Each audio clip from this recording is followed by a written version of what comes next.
monitors. Let's see, you're operating on 2 of 3 monitors right now. The monitor for my whole system here died over the weekend. Okay. We had to have the handsome Mr. Ransom, our crack engineer, come in and put in a well, it's kind of a temporary arrangement. He did. He kind of patched everything together just so that we could get on the air here. I think. Yeah, the old chicken wire and spit School of Engineering. But I mean, he's a great engineer. But for the time being, he had to do kind of a you deal with what you have to, what you got, right? So kind of a stopgap thing. So even your keyboard, as you were just typing a little bit ago, you were saying that your T doesn't work. I can't get any T's out of my keyboard. Which sounds like a dirty joke set up, but it's not. Hopefully, you don't have to type anything with a T in it here over the next hour or two. Well, guess what? This morning I was trying to find all the sound effects and opening and everything for the tech show. Guess what? I never thought about that. The Tech Ranch has a T in it. Tech Ranch. Oh, I finally figured it out. We finally moused over it or figured it out. Yeah, we got it. That's funny. That's funny. But anyway, kind of a raw day today. Yeah. Well, we'll get through it. Hazy shade of winter again. It feels like winter out there. A little snow to the north of us, I guess. Really? So, yeah. Oh, yeah. Somebody came in talking about that they had ice on their car today. So wow. I guess we're here. I guess spring is just going to be put off for another week or so. Yeah, here we go again. Yeah, that's all right. The grass will like it. That's the price we pay for living in paradise. That's right. So, Happy Days. Were you a Happy Days fan when you were younger? Monday, Happy Days. Not really. I mean, I remember all the characters. Okay. The Fonz. And, the whole gang there. Yeah, of course, Joni passed away over the weekend. Passed away over the weekend, so wasn't sure if you were a fan of it or not. I remember watching some. I think I liked Mork and Mindy more when I was at that. Nanu. Yeah, exactly. Did you watch Mork and Mindy? Oh, yeah. Well, the first season was great. Yeah. Second season, it kind of sucked and it got worse. They tried to bring in Jonathan Winters, which even that didn't help. That's right. I remember at one point. Yeah, I used to remember. I guess I don't remember what night Mork and Mindy were on, but Thursday. I had to be. It was right there in the anchor spot on Thursday. Okay. Yeah. Yeah, it was a good show. Absolutely. So, yeah, that's kind of sad that she's gone in. But there's been quite a few other people that have passed away from that show over the years. From that show? Yeah. I would imagine Mr. C's not around. Yeah. Right. And I think Mrs. C is still around. I think she is still around. I think, who owned the... Oh, Al Molinaro. Yes, he passed away a few years Murray back. the cop on The Odd Couple. Same guy. Right. And then Gary... it's Monday. Gary. Been up for a long time. The producer of the show. Oh, yeah, Marshall. Yes, Gary Marshall. He passed away a few years ago. Brother as well. of Penny Marshall. Yeah, that's right. Very good. Of Levine and Shiley fame. See, you are a walking encyclopedia. I am the walking college of pop culture knowledge. It really is amazing how much you know of this stuff. But I can't balance my checkbook worth a hill of beans. I love that. Yeah. That's how it goes, though, right? My wife is in charge of the money, you know. That's okay. And she's terrible with money, but I'm even worse. We're going to go over some news, and then we're going to talk about repurposing old computers a little bit as well. We could use one in the yeah, speaking of which, right, I guess you're going to be repurposing all kinds of stuff here in the next couple of days. No, we're teasing Randy. He's a great engineer. Oh, he's amazing. I mean, just to patch it together so it could work. He's one of these guys who can just, he's like a MacGyver kind of guy. He can take like a rubber band and a paper clip and just. And all of a sudden, that's right. That's exactly right. He's driving down the street with this thing all of a sudden. Yeah. So, yeah.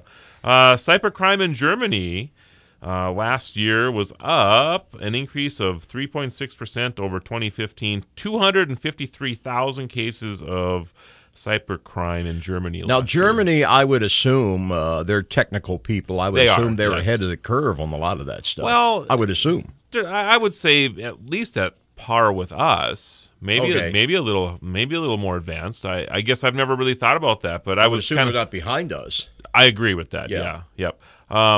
I was surprised at how much cybercrime goes on in the country, though. Mm-hmm. I mean, that's quite a bit when I looked at that. I mean, I know cybercrime is a huge issue in the United States. Oh, yeah. I would say of all the countries in the world, we're under attack more than anybody else. Have to be. Yeah. I mean, everybody wants to take us out. Well, the biggest country, we have the money. Right. They all think that we have money over here, so they're always, everybody across the world is trying to figure out ways that they all think we're all, JP Moneybags. Yep, that's exactly walking down streets paved with gold. So I don't know if I told you this. I actually got this phone call that you get that says, you can't hear anything for a few seconds, and you're going hello, hello, and then all of a sudden somebody says, can you hear me okay now? And then you're in mid, and then you say yes, and they slam you or fish you or whatever. So I actually, and I, as soon as I said it, I mean, it's just like habit, right? Can you hear me? Yeah, yes. And that's exactly how it was. And she goes into this thing about refinancing or whatever. And I said, I'm not interested. And she hangs up. I mean, it didn't even try to sell me any more along that. It was just a 10 or 15 second conversation. So I'm curious as to what do you do about that? I have no idea. I don't even know what they're going to target yet. Do they have a credit card of mine? Are they going to add something to my phone bill? I mean, am I going to get Ralston Purina puppy food for the next 5 years coming at me? I mean, I don't know what I agreed to now. So, but it's just intuitive for you to say yes to that question. Well, yeah, I knew think about it. You and I have talked about this 20 times on this show, and as soon as she said that, I said yes, and I couldn't believe that that word came out of my mouth. It's like the high-tech version of, but it says what? What? Oh, that's exactly right. Yeah. So and for those of you who might not know what we're talking about.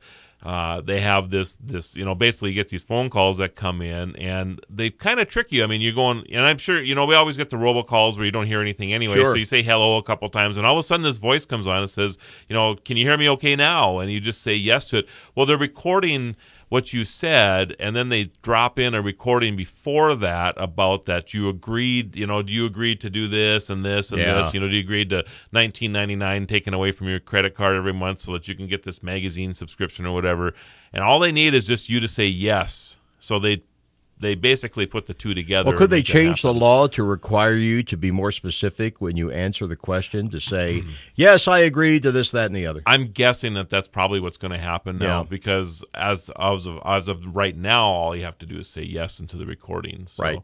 Yeah, it's kind of a tricky thing, and I'm telling you this, so that if you get this question asked to you right away in a conversation, can you hear me now or whatever, just don't say anything. Don't say no. Anything. Say headphones, say broken computers, say whatever it is, just don't say yes. Yeah. What a scam that is, I tell you. So anyway, I'll keep everybody informed as to what it is that I get now. I mean, am I getting a bottle of vodka a month for a year, or whatever it is? My dad got caught up in one of the scams a few years ago. I mean, he's 90-something years old now. He doesn't need that. It's, it really does target, well, actually that one kind of targets everybody, I think. But all right, after the break, everybody, we'll continue our conversation about how to repurpose your old computer. So come on back. Right now, 35. Dave Ramsey is heard here. Super Talk 1270. Follow the Guru of Geek at Facebook.com/The Tech Ranch or Twitter at Guru of Geek or TheTechRanch.com. Here again is your Guru of Geek, Marlo Anderson. And thanks to everybody who follows us on the Blueberry Network. We're also on the Tech Podcast Network. If it's Tech, it's here. We're on the Roku. We're on iTunes, Tuned In, Apple TV. I'm trying to think of all the places we're at, Jim. And, of course, our own app, Radio Pup. Radio Pup from Town Square Media. It's a freebie, and it's powered by CK Auto. Yeah, and I use it all the time. I love Radio Pup. Yeah, me too. So, absolutely wonderful. So, you've had an old PC in the past, right? I mean, something that you're trying to figure out what to do with. And I've had old PCs that people gave me. I couldn't do a damn thing with them because they were really old and they just didn't have the capacity. Sure. So, I think a lot of people kind of deal with this kind of on a regular basis now. You're upgrading. Maybe your current computer doesn't have enough horsepower or whatever, So what do you do with these things? I mean, outside of throwing them away? Well, in my case, I wound up, the one that was given to me, I wound up giving it away to somebody else. I gave it away to a broadcast engineer I know. Okay. Who he tinkers with them and he cannibalizes it, so to speak, for parts. Yep. We get a lot of people that drop them off at our shop as well that just, they don't want to store them anymore or what have you. And they all think that, too. And we do participate in some programs like Computers for Kids. Right. Where that's exactly what they do is they take out the parts and they try to make other PCs out of it. But the challenge now is that you can go get a pretty decent computer for $500. Yeah. Right? So the days of, you bought a computer 4 or 5 or 10 years ago for $2,500 or $3,000, and you think that there's some value to it yet. I paid $2,000 in 1999. My old Sanyo laptop, I paid close to $2,000 for it with all the bells and whistles to go with it. Right, and that's the thing. I mean, by the time you're ready to, give it up, not use it anymore, or whatever, you actually think that there's probably some value left to it because you paid such a crazy amount for it. The nice thing about having computers, in that low-cost realm now is that you don't feel as guilty about, just getting rid of the darn thing or whatever. Although, I guess, there's that thing about filling up our landfills with computer parts. I was thinking of that. But probably the biggest thing you want to do, though, if you're actually going to get rid of your computer, we're going to talk about repurposing them in a little bit, but if you absolutely have to get rid of your computer, the one thing I always tell people is make sure that they wipe their hard drive. Yeah. Because you can throw your computer away, and if there's somebody out there collecting computers at the dump ground or whatever, they may have your whole life history. Sure. On that hard drive. So just make sure that information, credit card exactly. Stuff, So I'm just using our own computer shop as an example. Over at Awesome 2, when Nick's working on these things, generally when somebody buys a new PC, they want to move their data from the old one to the new one, right? Well, if you're a good computer shop, you're going to wipe the data on the old one. Now, is it really possible to wipe it clean like that where it's unretrievable? Well, there's a couple ways that it can be done, yes. Yeah, but when you're saying that, go ahead. I ask because you see on these TV shows where they're talking about computers, and the one cop will say, well, he wiped everything clean. The other cop says, oh, we got a guy who can retrieve it. Yeah, and that is possible, but there are ways that you can destroy the hard drive or do something to them that all the data does go away. So, but most people don't know that. I mean, if you just were to format your hard drive, for example, and all of a sudden it works like it's supposed to, I mean, like a brand new hard drive again, right? Right. It's back to the size it was, and everything's gone off of it. Well, really, is it? I mean, and it's not. I mean, you can actually gather information from a formatted hard drive. So there are processes that you can do that will make sure that the average person can't break into them. So that doesn't mean that there isn't something out there that can still snag them. But it's not the average person I'm concerned about. I know. You're absolutely right about that. Yeah. So there's some software. There's one that's called DBAN, that will completely eliminate the data on the hard drive. What it does is it writes over the data that's on there already. Then that's how it gets rid of it. Like when you've written down something and you don't want somebody to see it, so you just kind of write. Yeah, that's kind of what it does. It writes over the top of it. Yeah. So and it does it over the data several times, so that it's almost impossible for them to get to the original data that was on there. So yeah, one of the ways that you can repurpose is by putting on. I always like Linux. Ever used Linux at all for an operating system? I haven't, but I know people who have. Okay. Yeah. And there are a lot of versions of Linux that run on very little resources. Oh, okay. Which is kind of nice. Yeah. So one of them is called Tiny Core Linux. That was just actually released last week. It's a minimalist Linux operating system. So you can put that on an old PC and maybe breathe new life into it. So maybe you have kids or grandkids, and this is what I like to do with older PCs or whatever, is you find a way, maybe they like to play games on these things, for example, right? So then you can just throw Linux on there, and they can hop online and play some of these games that these kids like to play online. So that would be an interesting way. And unfortunately, I'm just going to show you, our technological issues continue today. How many words do you see on this page right now? How many words? Yeah. I see none, right? I don't see any. That's because my printer didn't print out my notes. Or is it one of these deals where it prints it out, but it's invisible ink or something? Maybe that's it. I don't know. I mean, the picture's printed fine, but there are no words for my notes on here. So there's an operating system that I discovered this morning when I was researching for this show, and for the life of me, I cannot remember what it is, but it's based on Chrome or Chromium, and it operates. It's like OpenPC or something like this. I will find this and get it back to everybody. But we're going to be using this thing. This thing has rave reviews, and basically you can bring any old PC back, and they claim that you can run it just like it's a brand new PC nowadays. Cool. Because they're pushing everything out onto the cloud, so you're basically, your computer just becomes this interface to get you to the internet. That's what it's about. And all the other your operating system and everything is cloud based. So you have the processor speed on the other side that's handling all of your programs and stuff for you. You just become this portal like in a network type of situation. So I will get that to everybody. But that's one way to turn your PC into something you can use.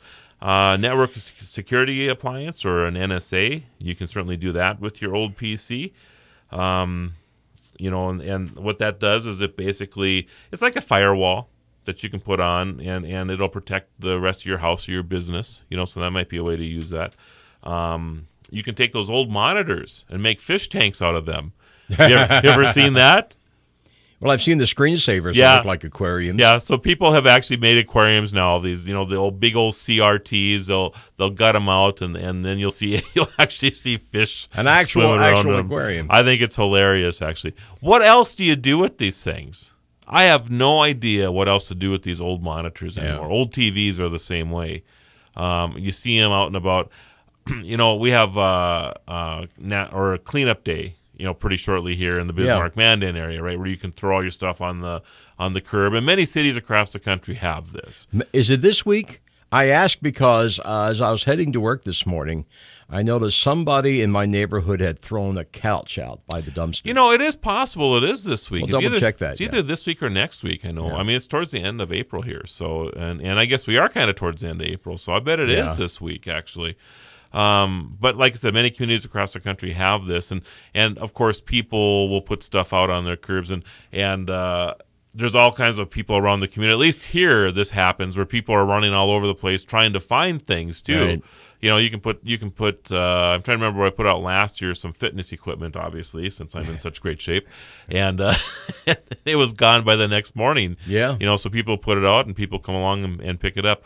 But I've noticed that nobody picks up TVs anymore, the old TVs. Yeah. So we're at the point now that even the creative people have no idea what to use these old CRTs for. So that might be my challenge for next week, is to try to come up with creative ways to use these things, because they're huge by today's standards, right? Yeah, very bulky, very cumbersome. I'm looking at you, looking to see if you actually had come across anything or whatever that people have made creative things out of these things. Aside from some weird kind of bizarro pop art thing. Yeah, I've seen those, but for actual practical use, I know of nothing at this time.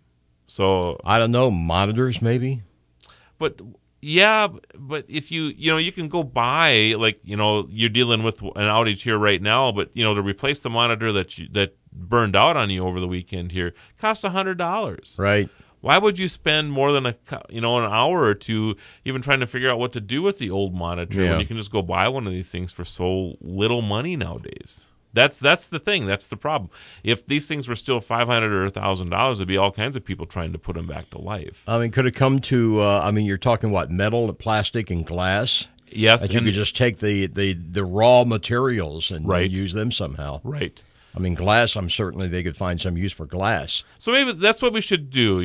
Maybe hop on the Tech Ranch over the next week. Send me suggestions, people. I mean, or Jim as well. I mean, if you have any ideas what people are doing with these old things, I'd love to hear them. I really would, because to me, that's probably the number one thing that I see getting thrown away right now, that you just can't figure out a way to repurpose. We'll put it up on the website here as well. That's a good idea. We post the show. Just love to see comments and suggestions as to what people have done with these old monitors that are out there. Taking an old PC and doing something new with it. I mean, you can make a music server out of it. Like I said, you can put Linux on it. Right. Let the kids use it. I mean, there's all kinds of things that can be done with that. But give it to a school where they teach how to repair them. Yeah. There's all kinds of great things that can be done. But even the recycled or the repurposed PCs that I see don't have the old monitors on them. They even will find a flat screen someplace that they can pick up relatively reasonable at a garage sale or whatever. And because nobody wants the old things anymore. Donate them to science, just like some people do with their bodies. Yeah, they don't. They won't pay me anything. I'm sure they're useful for something. Do they pay anything when you donate your body to science? I don't think so. It used to be like $10, wasn't it? So I actually knew a guy who did that. He said no funeral. He didn't want a funeral. He said, when I go, just give my body to ship it off to to the Mayo or Johns Hopkins, whatever. Now, so is there an online place you can do that? Good question. We should look that up. We should look that up. Why don't we do that? You're the that? tech guy. You look it up. I'm looking at you for advice today, Jim. Oh, dear. Anyway, everybody, after the break, we will continue this crazy Monday conversation. Hopefully, Miss Metaverse, Katie will be joining us. We'll be talking about how you're being spied on in your home. You'll want to stay tuned for that. Right now, 35. The home for ABC News at the top of the hour is Super Talk 1270. We're back to the Tech Ranch. Stream this program now at supertalk1270.com. Here is your guru of geek, Marlo Anderson. Well, Jim, unfortunately, Katie is not called in yet. Well, I know she had some potential family issues. That's correct. Yeah. So we'll just keep going, and I guess we'll make it up as we go today, right? Why should we stop now? That's right, exactly. Hey, we were talking about what to do about your old monitors, right? So I thought over the break here I'd hop on a line real quick, and there's actually a couple of interesting things. Yeah, I like that one you were telling me. Yeah, we'll leave that for the number one spot. So I got five. Okay. I have 5 uses for old screens right now. The first 2 actually go into the tab. I never thought about this, but of course we all have old laptops too, right? Oh yeah. So what do you do with the old laptop screens? Well, I've got mine sitting around the house somewhere under a pile of garbage somewhere. Right. So the first one here is a laptop screen that turns into a touchscreen tablet. Somebody's actually figured out a way to turn that screen into a tablet. Wow. That's interesting. So I don't know how much work that would take, or if there's any soldering that has to go on with this or whatever. But if you're kind of creative in that way, maybe you could do that. And you'd have a nice big touchscreen for a tablet. I think that'd be pretty cool. The next one, and I think this is really clever, and again, it's with a tablet screen, or excuse me, a laptop screen, is to make a digital photo frame out of it. So you detach the screen and you put a nice little frame around it, and now you have a digital photo frame. Sure. That's pretty clever, I thought. So the next one, and this goes to the big old CRTs. By the way, I noticed on the break here too, I have an old monitor sitting right above my head here. Yeah. So we have a little TV in the studio, and that's mainly for if there's like a weather emergency, we can have the weather channel up there, or if there's some breaking story somewhere, something, you know, bomb goes off in France or something like that, like a couple of weeks ago, we can just turn it on there while we're on the air and keep track of things. Yeah, I have never really noticed that until today. So but you can take an old monitor, an old TV like that, make a homemade oscilloscope. Oh, I don't know if anybody would really want to do this. Just freaky optical illusion. Images. You know, just as you can see on there. You know, it's just a little oscilloscope. Exactly. Well, of course I do that, and then my phone goes crazy again. Yeah. Number 2 is to make the fish tank. Right. I love that. I love that. But the number one thing that I thought was really creative here was it made a toilet paper dispenser. I love it. So this guy, let's see here, Sean Morton. Sean Morton took an old Mac, and somebody gave him an old Mac, and I guess he thought you got to about post that picture, by the way. I'll have to do that. Picture. Yeah, it's a great picture. This old monitor turned into a toilet paper dispenser. Right. And actually, you know, because it's an iMac on this particular one, there was a floppy drive slot. So through the floppy drive slot, here comes the toilet paper. Oh yeah. So $15 took him $15 to convert it to that. So that's pretty ingenious, actually. Pretty economical. So, pretty funny. And you can watch a little television while you're doing your business. There you go. That's just funny stuff. All right, so we're talking a little bit about how you're being spied on in your computer, hopefully not through your old CRTs. So, and I'm just, we're just going to go through a couple of scenarios about what's going on in your home, on your tablet, on maybe your smartphone. So you're an Android user too. I have a Droid. So have you been using OK Google? I mean, do you talk to your? As I say that, then my phone goes off here probably. But if you do that, your phone will activate and you have voice control.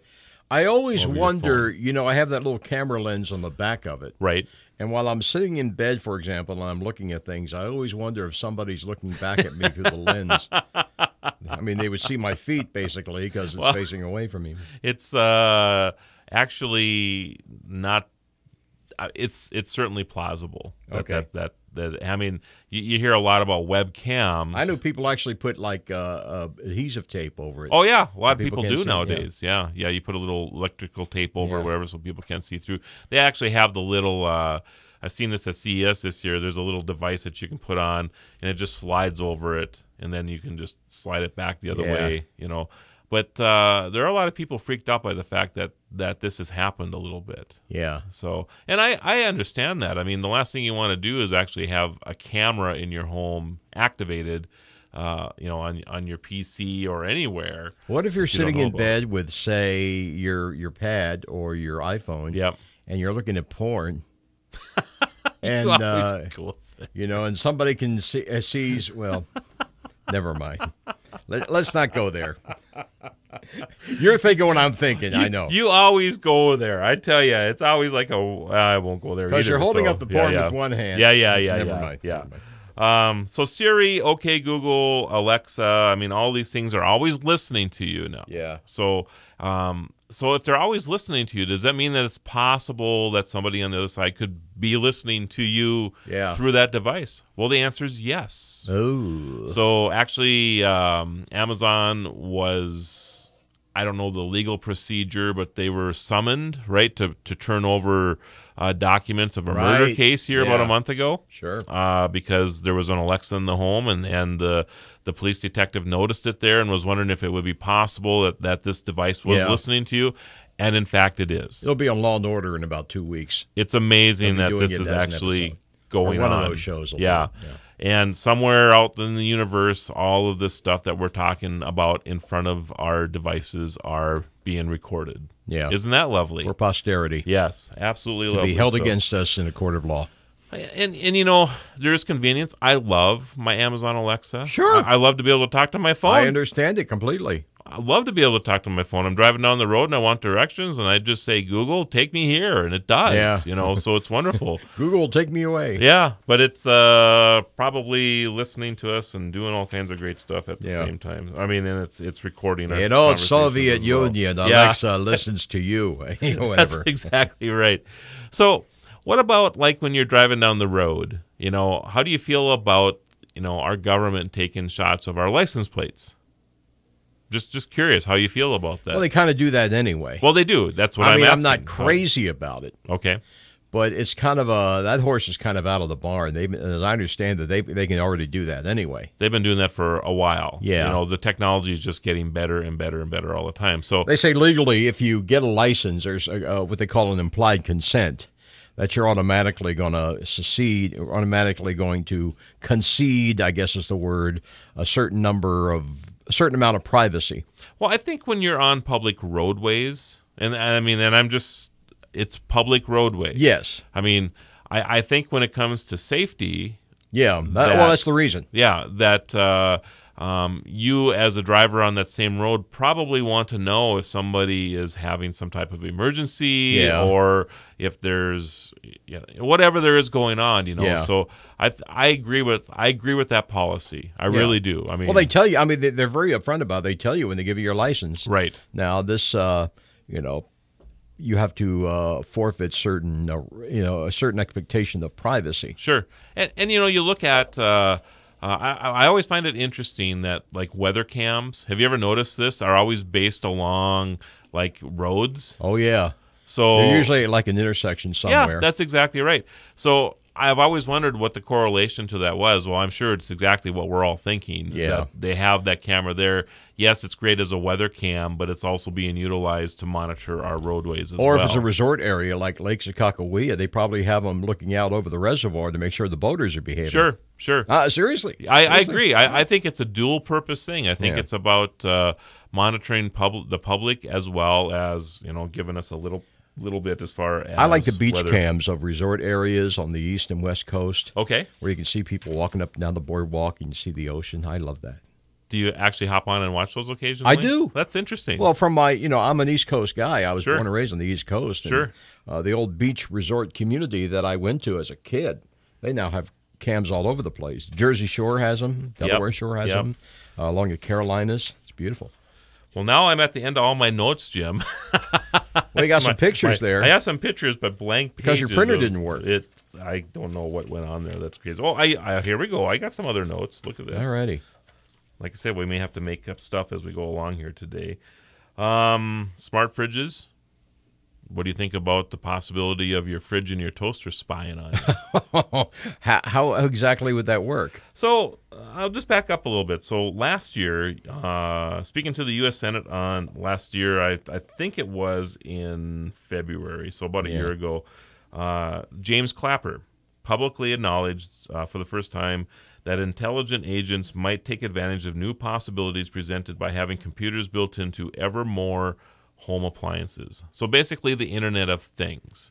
So anything that you would have the Internet attached to, your new Nest that you have running your furnace and your air conditioner now, right? Okay. So they'll be able to tap into that. Your refrigerator, because now you can talk to your refrigerator, or you can make notes on it saying, this is my to-do list to pick up, and you make notes that you need milk and bread and whatever else right in there. And yes, even your toaster and your blender, as all these things become connected to the Internet.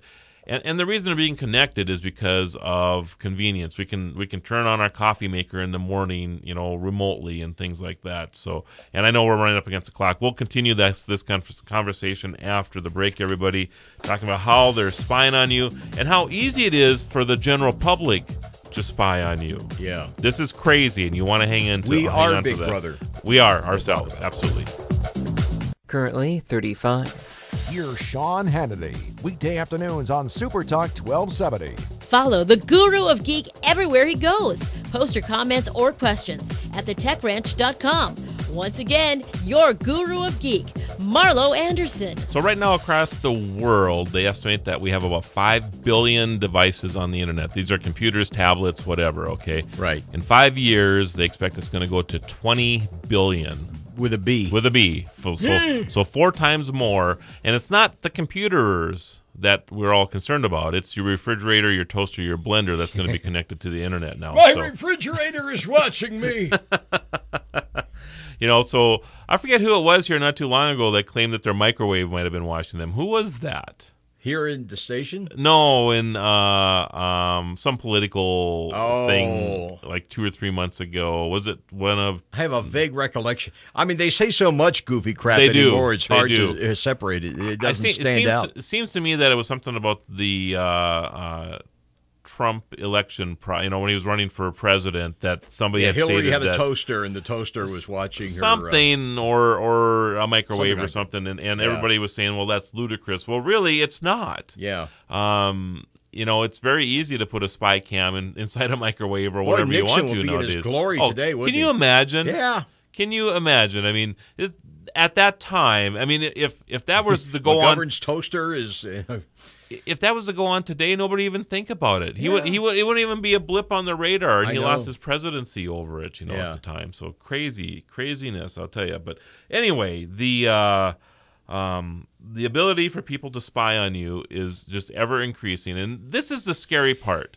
So yesterday, there's a website, and I'm not going to say it on the air but it is a relatively known website that you can go to. And I think people could find it if they wanted. If they're enterprising enough, they can find it. They could find it, right.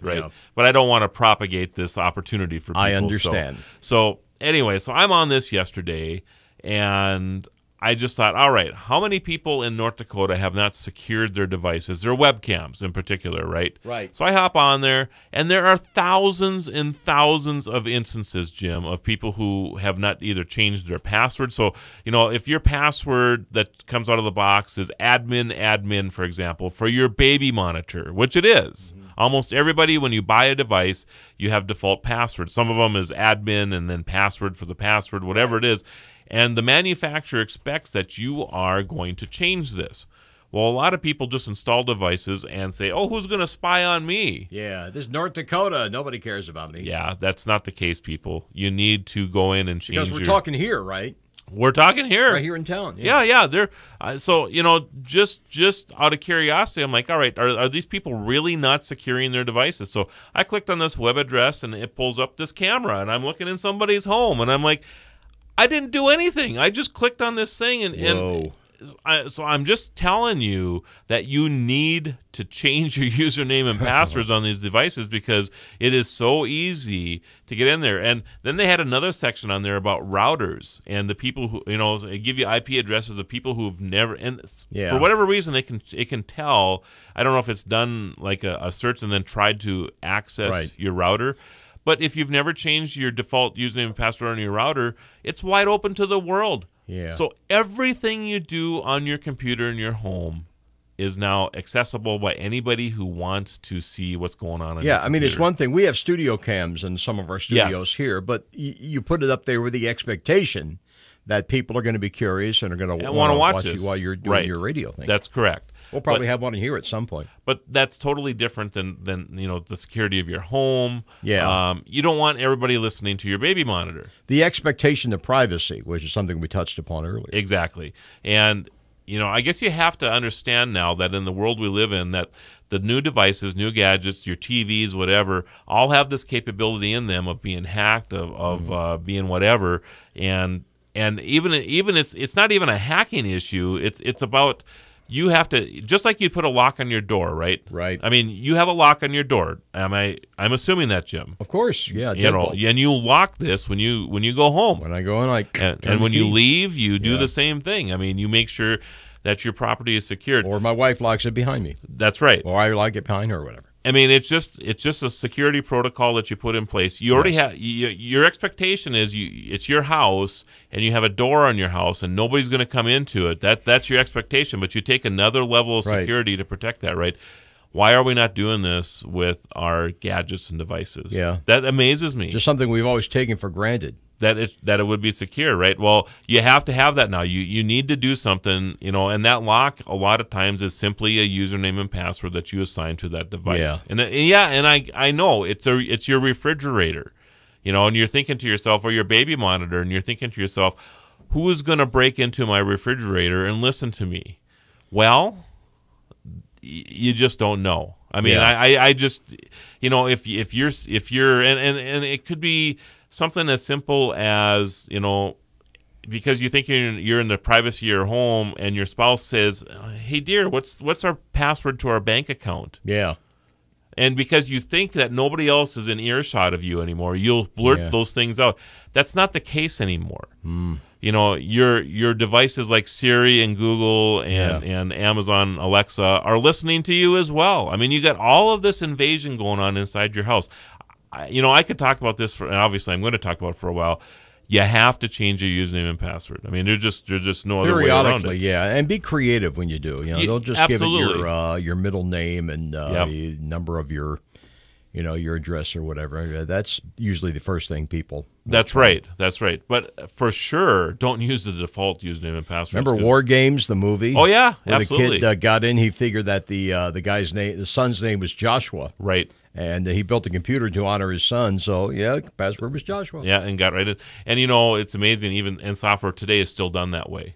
I mean, there's a lot of backdoors into softwares that people find out about a year or 2 or 5 years later, and they investigate the person, and they find out, his name is Zach, and they put. Well, there was a story came out about a year ago that for years, and maybe somebody who's been to Minot can verify this, unless it's not technically classified. But supposedly, for years, the nuclear launch codes were all set at 000 across the board. Really? Yeah. I've never heard that. Yeah.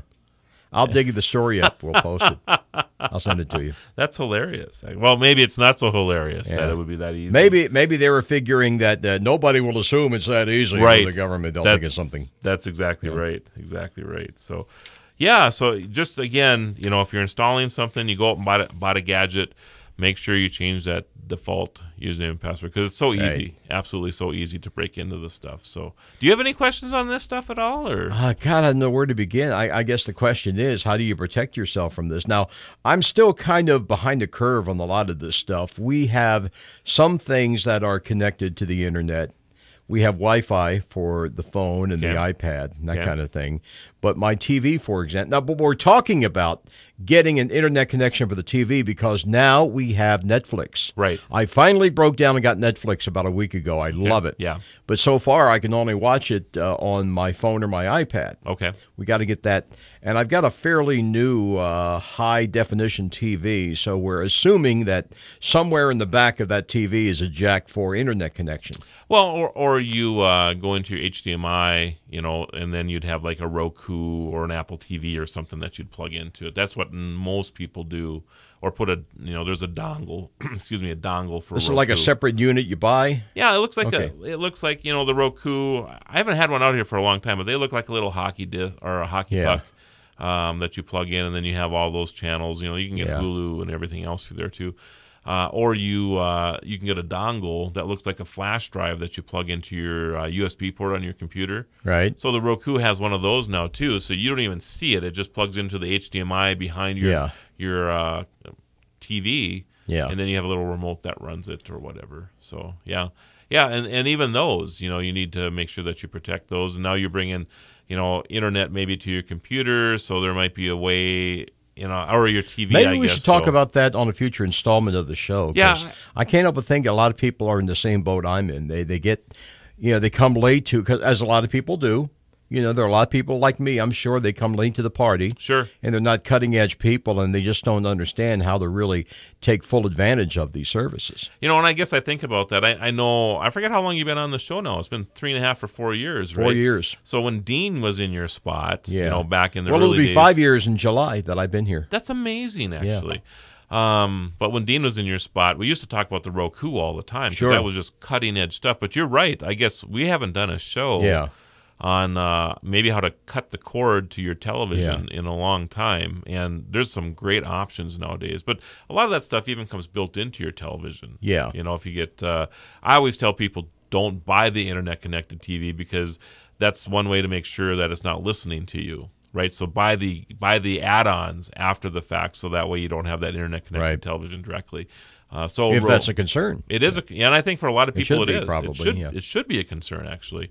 So you do that, and then you put a Roku or Apple TV or Google Chromecast is another one that you can put on your television. Yeah, Chromecast is kind of cool actually. It's $35. You put it on, you add it to your dongle on your television again, and then whatever you see on your screen there on your phone, Jim, if you're watching like YouTube, you can just flash it right over to your TV. Well, that would kind of solve the Netflix problem, wouldn't it? It would. If I'm watching something on Netflix on my pad, I can put it right on the TV. Sling it right over there, and away you go. So there's those type of options. Yeah. But a Roku, you can get a lower cost Roku for $45 or $50 too. So there's not, and then you don't have to worry about any of that slinging it over from your TV screen or from your phone or whatever at all. The nice thing about the Chromecast thing, though, is if you're doing like presentations, let's say you're doing a PowerPoint or something. Sure. No wires anymore. You can just sling it over wirelessly. That's nice. Oh yeah, absolutely. Boy, we really got off the topic here on the TV thing, but there's a lot of cool innovation going on in television. There's a lot of ways you can branch off. There is, absolutely. So, well, sir, I guess we're kind of at that time. Yeah, it's that time again. Thanks for being on the show again today. Yeah. I hope Katie is doing okay with her little family issue that's going on out there. I'm sure she'll be fine. Yeah, I think she just got called into her school over there, so I think things are good. It happens. So it does happen. Everybody stay warm out there. Stay safe on our, I guess, some slippery parts of North Dakota, so you want to make sure that you're staying safe. Probably don't need the winter survival gear anymore. Well, down south they're having their extreme early spring weather. Are they? Oh, yeah. Little tornado action and all that stuff. It's tornado season in the south. We don't need that up here, that's for sure. All right. Have a great week, everybody.